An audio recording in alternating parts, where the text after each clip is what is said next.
آپ سوچ رہے ہوں گے ایسا کون ہے؟ ایسے ہیں، لوگ ہیں باہر کے ویزوں کے لیے اپنے آپ کو قادیانی لکھواتے ہیں. لعنت تو ایسی امیگریشنز کے اوپر کہ جس میں یہ ڈکلیئر کرنا پڑے کہ تو قادیانی ہے. ہاں بھائی، کوئی ہے ایسا شخص کہ جو اپنے باپ کے خانے میں باپ کا نام نہ لکھے؟ کسی اور کا نام تو نہیں لکھتا، وہاں تو نہیں لکھتا کسی کا نام. ایمان کے خانے کے اندر لکھ رہا ہے قادیانی ہوں، آغا خانی. بعض لوگ یہ کہتے ہیں بڑے شوق سے، ہم اگر صحابہ کے دور میں ہوتے نا، کیا پدی اور کیا پدی کا شوربہ. اور بھائی وہ چنیدہ لوگ تھے. یہاں تو ابھی بجلی چلی جائے دیکھ سارا ماحول تتر بتر ہو جائے گا. جہاں دھوپ پڑ رہی ہوتی ہے وہاں سے بچ بچ کے بیٹھتے ہیں تھوڑا دھوپ نہ لگ جائے. کہ آج بھی نبی کریم صلی اللہ علیہ وسلم کا وہی ادب ہے جو حضور کی حیات میں تھا. چنانچہ روزہ مبارک پر جو لوگ جائیں بہت با ادب طریقے سے جائیں. آج کل لوگ براہ راست ویڈیو چلاتے ہیں، اپنے خاندانوں کو پیچھے دکھا رہے ہوتے ہیں اور وہ یہ سمجھ رہے ہوتے ہیں کہ یہ بہت بڑا کام کر رہے ہیں. ان تحبط اعمالکم، سب ضائع ہو رہا ہے. مفتی صاحب کے بیانات سننے کے لیے مفتی صاحب کے آفیشل چینل مفتی مجود امین کو سبسکرائب کیجیے.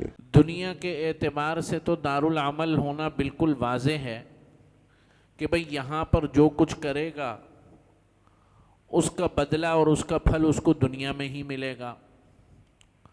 جتنی محنت کرے گا اس محنت کے بقدر اس کو یہاں پر اس محنت کا نتیجہ ملے گا، ثمر ملے گا، پھل ملے گا. پڑھے گا تو پڑھا لکھا کہلائے گا، دکانداری کرے گا تو کچھ رزق کمائے گا. بہرحال یہ ہے کہ دنیا یہ دارالعمل ہے دنیا کے لیے بھی، اس لیے کہ اس زندگی کا معاملہ جو اللہ نے اس زندگی کی ضروریات اور اسباب رکھے ہیں وہ اسی دنیا میں رکھے ہیں. اور آخرت کے لیے بھی دارالعمل ہے کہ آخرت کی بھی جو کمائی کرنی ہے وہ ادھر ہی کرنی ہے. البتہ آخرت کا جو بدلہ ہے وہ یہاں نہیں ملنا، وہ بعد کی زندگی میں ملے گا. اسی لیے اسی کو کہتے ہیں ایمان بالغیب. کیا کہتے ہیں اس کو؟ ایمان بالغیب. کہ ایک ایسی چیز پر ایمان لانا جس کو دیکھا ہوا نہیں ہے. دنیا کے معاملات تو دیکھے ہوئے، کپڑے کا کام کرے گا تو کپڑے کی کمائی کمائے گا، کسی اور چیز میں محنت کرے گا تو اس چیز کی محنت کا بدلہ ملے گا. تو دنیا کی چیزیں بالکل واضح ہوتی ہیں، سامنے ہوتی ہیں. آخرت کے معاملات غیب میں ہیں، چھپے ہوئے ہیں. اسی لیے اس چیز کو ایمان بالغیب کہتے ہیں کہ عمل یہاں کرنا ہے، نتیجہ وہاں نکلنا ہے.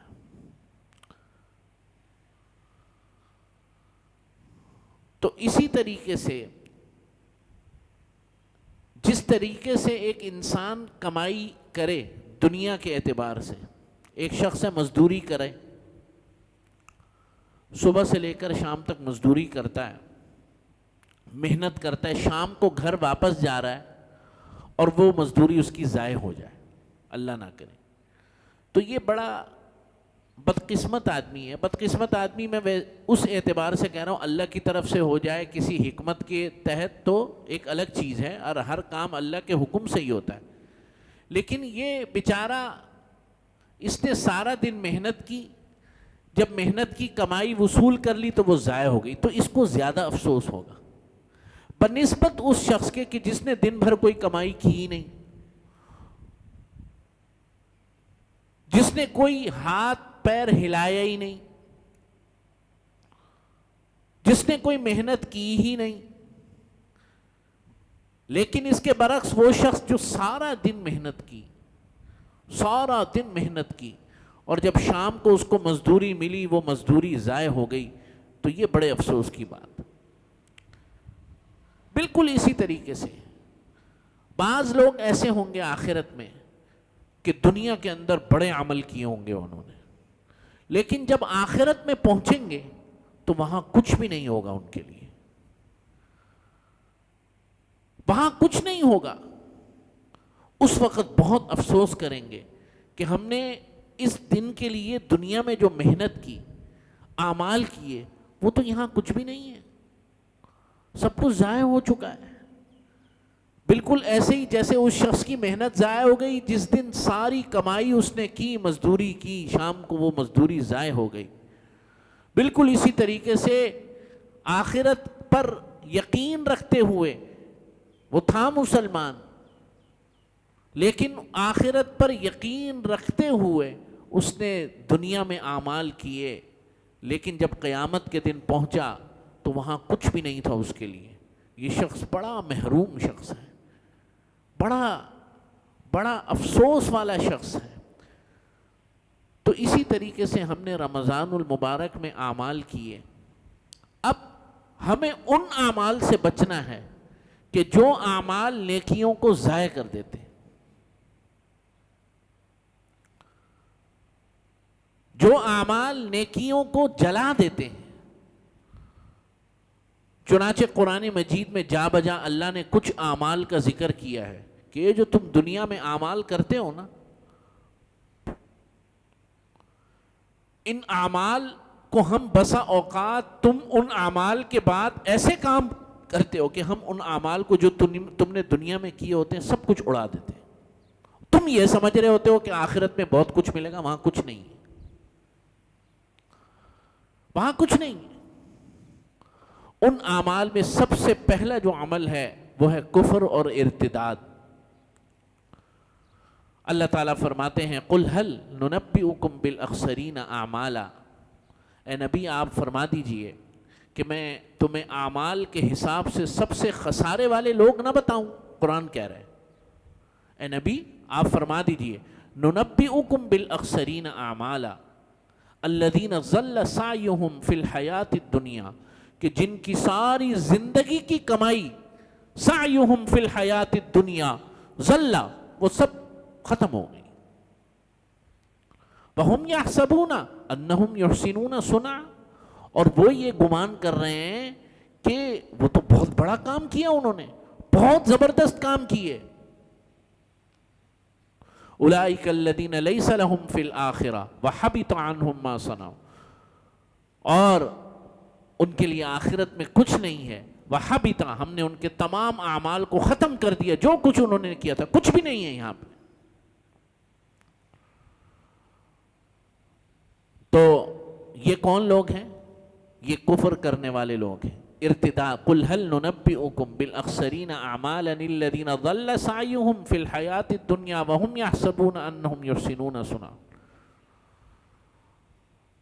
ان لوگوں نے کفر اختیار کیا، ارتداد اختیار کیا۔ چنانچہ آج بہت سے لوگ آپ لوگوں کو یہ بات کہتے ہوئے ملیں گے، یہ بڑی خطرناک بات ہے کہ بھائی ہم سے زیادہ اچھے تو کفار ہیں، لاکھوں روپے خرچ کرتے ہیں، بل گیٹس فاؤنڈیشن اور یہ فاؤنڈیشن اور وہ فاؤنڈیشن۔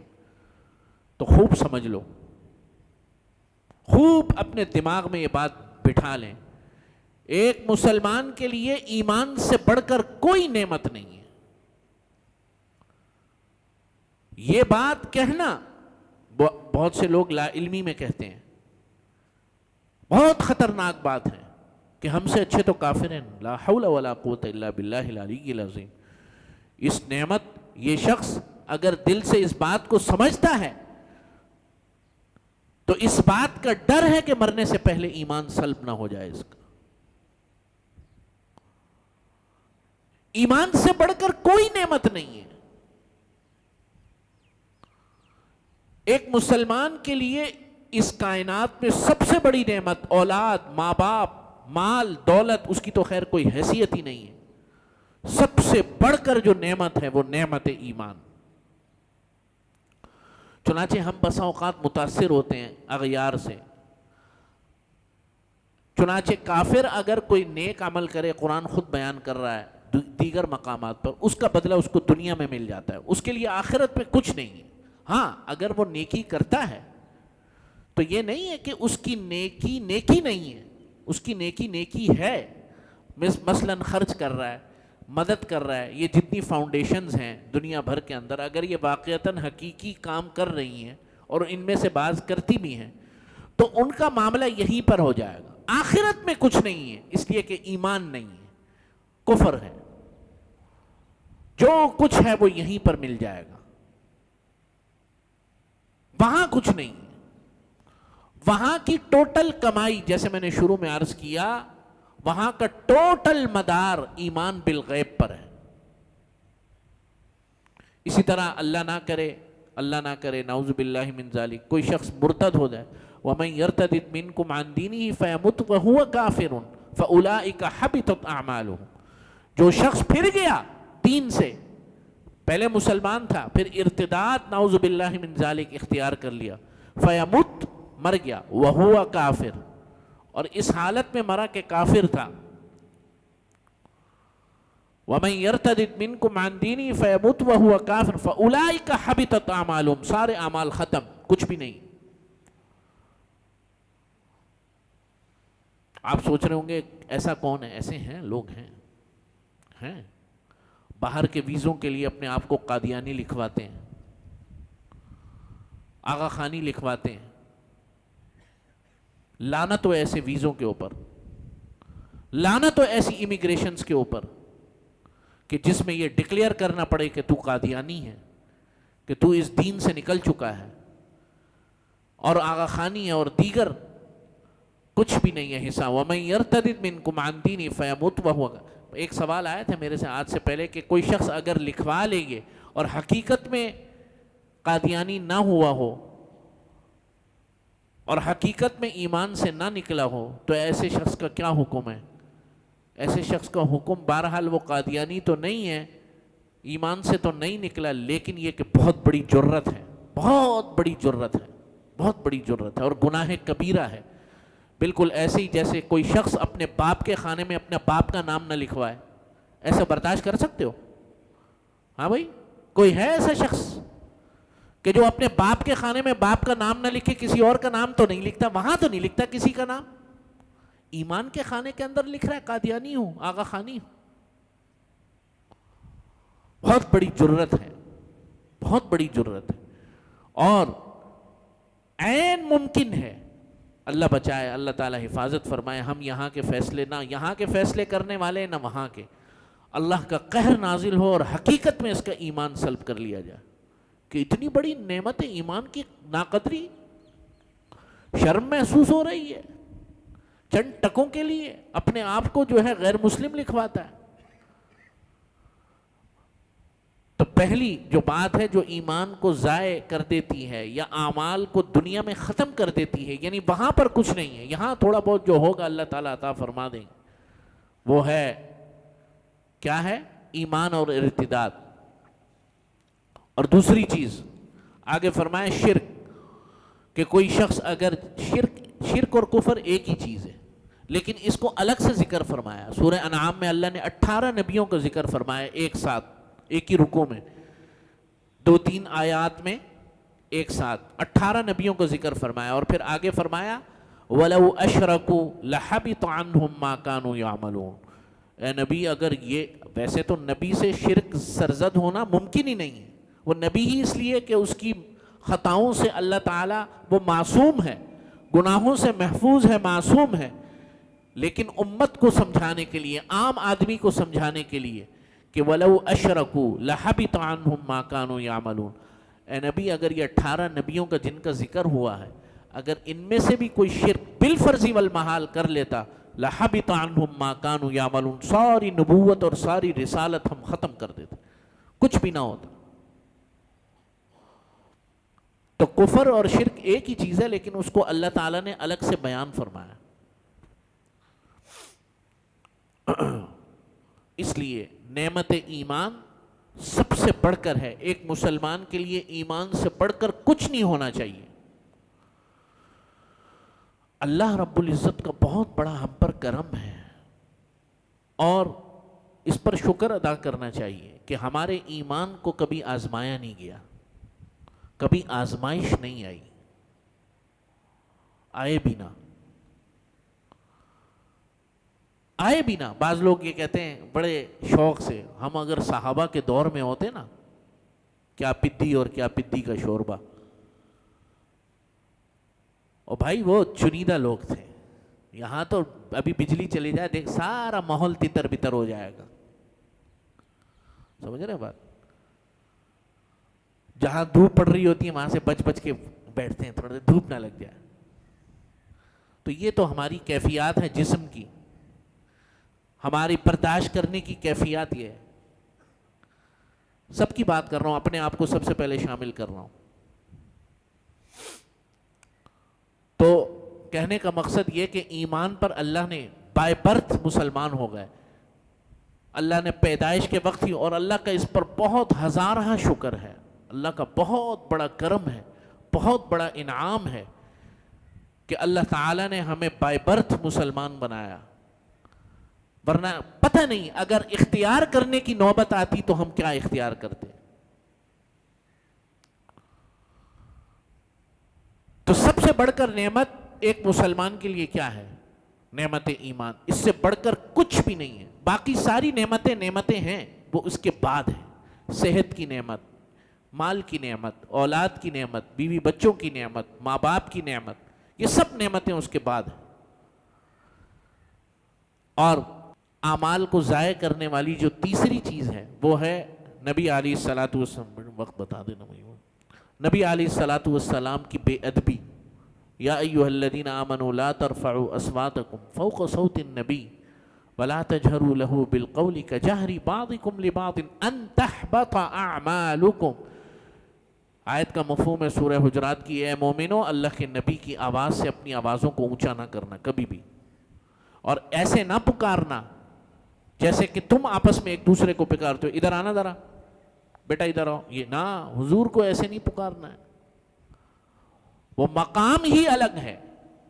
وہ تو وہ مقام ہے جہاں جبریل امین بھی پلکیں جھکا کر داخل ہوتے ہیں. ایک واحد شخصیت ہے کہ ملک الموت جب حاضر ہوتا ہے جان نکالنے کے لیے, اس کائنات میں کبھی کسی سے اس نے اجازت نہیں لی سوائے جناب نبی کریم صلی اللہ علیہ وسلم. آپ علیہ الصلوۃ والسلام اس کائنات میں واحد ذات اقدس تھے کہ ملک الموت داخل ہوتا ہے حجرہ مبارک میں, اجازت لیتا ہے کہ اللہ کی طرف سے اگر حکم ہو, اجازت ہو, آپ کی روح قبض کر لو. تو موجودہ دور میں مفسرین نے اس آیت کے ذیل میں لکھا ہے کہ آج بھی نبی کریم صلی اللہ علیہ وسلم کا وہی ادب ہے جو حضور کی حیات میں تھا. چنانچہ روزہ مبارک پر جو لوگ جائیں بہت با ادب طریقے سے جائیں. آج کل لوگ سیلفیاں لیتے ہیں اور براہ راست ویڈیو چلاتے ہیں, اپنے خاندانوں کو پیچھے دکھا رہے ہوتے ہیں, اور وہ یہ سمجھ رہے ہوتے ہیں کہ یہ بہت بڑا کام کر رہے ہیں. ان تحبط اعمالکم, سب ضائع ہو رہا ہے. وہ مرتبہ تو دیکھو, مقام تو دیکھو کہاں کھڑے ہو. ہمارے اکابر تو جاتے تھے تو ستونوں کے پیچھے کھڑے ہو کر سلام پیش کرتے تھے. کیا ہمارا مجال نہیں, ہماری جرت نہیں اللہ کے نبی کے سامنے چہرہ لے جائیں؟ کیسے لے جائیں؟ اور لوگ سیلفیاں بنا رہے ہوتے ہیں.